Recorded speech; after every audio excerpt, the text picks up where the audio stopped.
boo mën a xam alors Damfa le cas de Abdou Nguer moom retour de parquet la am moom tamit diffusion de fausses nouvelles sànq maa ngi dégg am ñuy en tout cas am nañu commencé di méngale depuis si ngoon ba léegi di méngale ñaari cas yi moo ko Abdou Nguer ak Arouna am na ku ma fi laaj sànq sax ci plateau bi mu ni ma ne ko diffusion de fausses nouvelles mu ni ça dépend ci nouvelle bi loolu c'est exactement ça c'est exactement ça c'est à la hauteur de ce que vous dites c'est à la hauteur de ce que vous dites xam nga Abdou Nguer comme waa ji ni mu ko waxee moi je n'ai aucune accointance de près ou de loin avec lui mais tey quand vous êtes sujetti à des propos yoo xam ne nii ça discrédite parfois même les institutions yow da ngay exposé wu de d'accord dina ci ñëw monsieur le juriste mais naa naka nga gisee kii bi ça dépend ci nouvelle yi am na ko wax loolu mais xam nga bi ñuy wax naan ça dépend ci nouvelle bi c'est-à-dire que Sénégal tant que day tàlleeku mbaamu banku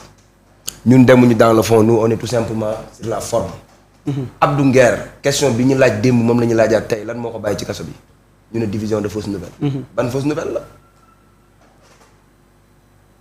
mais loolu question bu leer la tant que amuñu élément boobu noonu ñun mënuñu xam ne lañ téye Abdou Nguer man à l'instant T su ma waanewul ñemewuma yàlla mënu ma la wax lii lañ téye Abdou Nguer loolu moo déplorable dans un état de droit mënuñu téye nit te xamuñu luñ ko téye diffusion de fausses nouvelles ban nouvelle la diffusé yow en tant que journaliste nekk ci milieu bi pendant des années yow war nga def ay investigation war nga xam Abdou Nguer la lañ ko téye kan moo ñu mën a wax Abdou Nguer la lañ ko téye division de fausses nouvelles ban fausse nouvelle la diffamation kan la diffamé dafa am légèreté dafa am ay mbir yoo xam te ni nit mënu koo comprendre dans un état de droit nee naa la kii nii li mu wax moo gën a garaaw téeméer ji ñoom ne Abdou Nguer Arona texte ñun Abdou Nguer la mu wax dañ koo gisagul ñun gisaguñ ko Sénégal yëpp nee nañ la booy bi nga xamante ni moo bind ci page am Abdou Seul booy bi mu ñëwee assumé na jàpp nañ ko ñaari journalistes yi mu bokkaloon plateau bi di def seen chronique bi ñooñu bañ paree déchargé nañ ko bàyyi nañ ko mu ñibbi bàyyi nañ leen ñu ñibbi léegi lan la Abdou Nguer def ci kaso bi nous on a juste besoin de savoir lan la Abdou Nguer def kan la diffamé lan la def ñun ñu xam loolu bu ko defee ñun bu ñu tëddee ñu mën a quitte avec notre conscience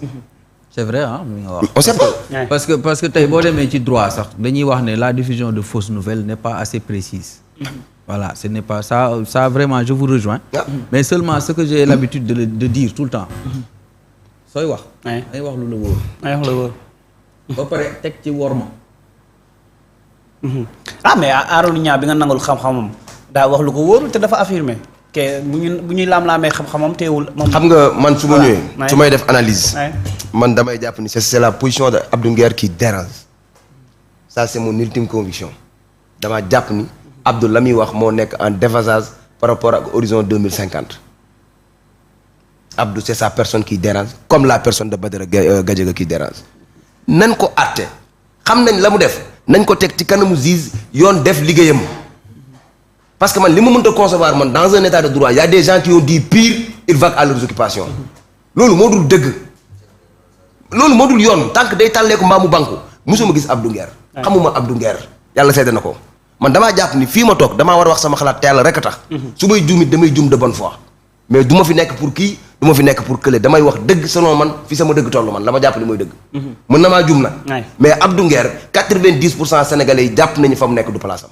léegi yoon mi ko jàpp yoon moo nu war a teggil charge boobu noonu moo nu war a wax Abdou kat lii la def teg naa ko juróomi atu kaso daan teg naa ko ñaar fukki atu kaso pour bu ëllëgee keneen du ko def mais fu ñu mënee bàyyi Azoura Fall jëlay argument yoo xamante ni aussi léger teg ko ci table bi mais fu ñu mënee jàpp kere ci kaso bi mais fu ñu mënee jàpp ñeneen ak ñi léegi dëkk bi léegi dañuy jàpp nit ci délit d'opinion dañuy jàpp nit ci écart de langage mais nañu wax Abdou lan la def mais ñun tànk xamuñu lan la Abdou def ñun dañuy jàpp ni fa mu nekk du place am parce que xamuñu la mu def yow mi nekk ci milieu bi yow di ci ndekki di ci añ yow munoo wax li Abdou def mais là ça devient dangereux xanaa nit sax bu ñu la def audition PV yi bu génnee war nañ xam ne bi ñu koy auditionné c'était sur tel point lii ak lii kon lañ ko jàppee lii la def mais benn sénégalais bu ragul yàlla mun la wax Abdou lii lañ ko jàppee loolu moo naqari xol loolu moo dul dëgg loolu moo dul yoon dans un état de droit c'est ça te encore pire il y a des gens qui ont dit pire ils vaquent à leurs occupations prenons le cas de docteur Diallo su ñu nekkoon dans un état de droit docteur Diallo warul fanaan këram su ñu nekkoon dans un état de droit Azoura Fall warul ñibbi parce que dof boo xamante ni am na permis dof bu mën a dawal oto bi jar daanaka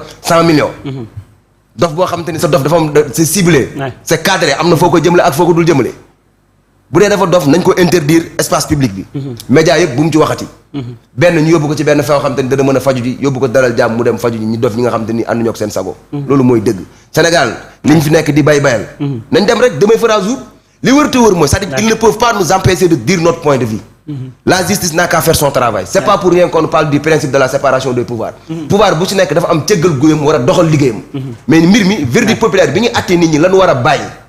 te réew mi léegi dañ ko bëgg a yor ci marché bu tas. ci verdict populaire. benn portion de nit ñooy am seen benn xalaat ci benn nit stigmatiser benn nit wax ci seen xalaat malheureusement par la force des choses dafa mel ni la justice se plie à leur décision. mais loolu ci ban réew lañ nekk. Lat Diop may ñu ko fi liberté provisoire. Qui s'est opposé à cette décision? C'est le parquet qui s'est opposé à cette décision. ci ban réew lañ nekk. léegi lorsque le parquet s'est opposé à cette décision. lan lañ teg comme argument ci table bi. et mais bu loolu yëpp weesoo le parquet c'est qui? mais le parquet c'est pas le procureur. c'est pas le ministre de la justice. le parquet en un mot c'est pas l'exécutif. yii moo nekk ay manquements notoires yoo xamante ni mënuñu ko digérer. bu ñu jàppee nag réew mi. kenn dootul waxati xalaatam. ku wax ñu jébbu la yóbbu la 48 heures fële sursis 2 ans sursis 1 an nangam ak nangam 2 ans de kaso ñun noppi nañu. man li may ragal suma àdduna mooy dem kaso demin boo xamante ni. su ma tëddee du ma nelaw. parce que damay jàpp ni wax naa loo xamante ni maîtriser moo ko wala tooñ naa nit. mais su may dem kaso ci combat de principe man noppi naa. parce que gëm naa ni le tribunal de la conscience c'est le meilleur des juges. li wër te wër mooy ce qu'on va retenir en guise de conclusion. mooy Abdou Nguer n'est pas à sa place. ça c'est mon ultime conviction. mais en fait ni ma la déggee nga wax nii da nga jàpp ni dafa am leneen lu nar a njort looy njort peut-être comme mandat dépôt parce que retour de parquet la am dañu ko présenté waat procureur bi da nga jàpp ni mandat dépôt dafay ñëwaat tegaat ci kaw. Abdou Nguer lu tax yóbbu dossier bi instruction. muy wax léegi-léegi le pouvoir discrétionnaire mooy maanaam juge bi moo am ceggalu guyam. moom selon li ñu ko présenté selon éléments yi mu am mu àtte d'après son ultime conviction. sans pression de qui que ce soit. doomu jàmbur bi ñott nañ ñi dafa diviser man li ma gën a naqari d'abord man vice de procédure fi mu njëkk amee lan la Abdou def mën nañu ko wax. yow mii journaliste boo ñu mënta wax li Abdou def kon Abdou nekkul place am. ñu fi def lu wax lu jommee. Cheikh Moussa Diagne mi ngi cité léegi-léegi en exemple mën nañ la wax li mu wax. kon bu ñu ko jàppee dañ jàpp ni yoon moo nekk def liggéeyam. booy Arona bi ñu ko jàppee léegi nit ñi xam nañ la mu wax kon jàpp nañu yoon moo nekk def liggéeyam lan la Abdou def. mais bu fekkee woote tey bi donc teg nañ ko ñaar ba ñetti vidéo benn bi muy waxee ci Biram Diop benn bi muy waxee ci waxu haute cour de justice bi muy waxee ni haute cour de justice bu fekkee li Sonko wax loolu la Cheikh Diba nañ ko fa teggeeg yooyu yëpp en fait maanaam ay vidéo yoo xamante ni ay IGF yu mu ci waxoon ci rapport bi yooyu lañ ko tegalaat ci table bi. mais yow da ngaa jàpp ni bu ñu delluwaatee ci élément yooyu benn ak benn li premier ministre Ousmane Sonko wax. ci chiffres yi ñu maquillé. chiffres yi ñu falsifié. mais bu fekkee ni c'est vrai man dans mon ultime conviction ñëpp ñu mës a liggéey finance tàmbalee ko ci ministre ba tàmbalee ko ci administrateurs yi fa nekk fonctionnaires yi fa nekk ñoom ñëpp sans exception ils méritent la prison laaj ma lu tax. parce qu'ils ont rompu le contrat social. waat gi ñu waatoon jiñ ci kanamu yàlla ni danañ défendre intérêt Sénégal wàcc nañ waat googu noonu tàmmuñu seen kàddu. mais bu fekkee loolu lañ jàppee Abdou mais nekkuñu ci état bu droit. li Ousmane Sonko wax bu dee dëgg la. képp ku mës a liggéey xaalis ci réew mi. ci moment bi nga xamante ni foofu la jëyee boobu am ñooñu ñëpp il mérite la prison et je réitère mes propos. mais waxu Ousmane Sonko ak waxu Abdou Nguer aussi mën nañ ko méngale. méngale dans quel sens. Ousmane Sonko parlait comme dafa nekk benn titre premier ministre bu doon wax. benn premier ministre bu téye dossier yi di wax. xanaa du article bi moo ñu wax ni tous les hommes naissent égaux devant la loi. Abdou Nguer yow bu Ousmane Sonko waxee ay waxam. anta dégg su ma neexee ma ne la chef de parti Pastef moo doon wax. léegi wax bu da nga koy dindi. non mais bu fekkee déclaration de presse bi Ousmane Sonko doon def primature. waaw boobu dafa toogoon en tant que premier ministre. waaw léegi est-ce que wax yooyu noonu alxuraan la wala bible la wala wax yooyu kenn mënu koo commenter. wax boobu ñu ko bind ci boppam ci seen biir ñoom jubóowuñ ci biir wax bi. économistes yi seen bopp ñu ngi xuloo. loi interprétative bii ñu waxoon ci amnistie bi ñi nga xamante ni droit moo leen ngénte ñu ngi xuloo ci seen biir. réew mi problème de objectivité la am man li ma bëgg nga comprendre mooy nee naa la Abdou Nguer xamuma ko. amuma numéro téléphone am musuma ko gis. man je suis toujours dans les principes. c'est-à-dire que li nga xam te ni dañ koy aye ñëpp ci bokk yem.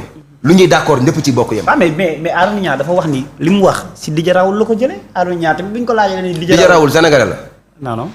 Didier Raoult li muy wax dafa am benn impact par rapport ak ñun li ñu nekk dunduñu. waaw xam nga jamono boobu Didier Raoult moom da doon décréter da doon dal ci kaw vaccin yi nga xam ne moom lañu doon jox sénégalais. fii de bu dee yow lu nit wax moom sax ñu ko présenté devant le procureur loolu la layee. bu dee lu nit wax de nga relayer propos yooyu noonu bu yàggee di nga dugg ci musiba de parce que Arouna bii nga wax du médecin.